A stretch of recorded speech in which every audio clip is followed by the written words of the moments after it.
सोनपुर पौर परिषद अंतर्गत मझीपड़ा विद्यालयर पंचम श्रेणी छात्री गुरुतर हो चिकित्सा होथिबार खबर मिली।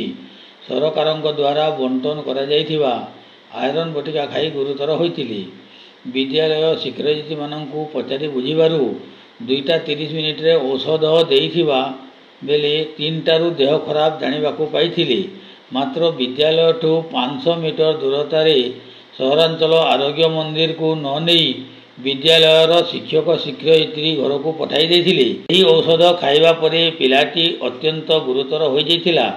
अभिभावक उक्त छात्री को नहीं सुवर्णपुर मुख्य डाक्तरखाना को नहीं चिकित्सा चलाइथिबार मिली। विद्यालय घर को कहीं छाड़ाकू आसी नथिबा बेले झीटी घर को आसी माँ को कांदी कांदी मुंड बुलाउथिबार कहिबा गणमाध्यम सम्मुख में प्रतिक्रिया रखिछंती। काउंसिलर कौरी स्वाई घटना जानिबा परे विद्यालय परिदर्शन करी घटना बाबद शिक्षयित्री को बुझीथिबा सूचना मिली।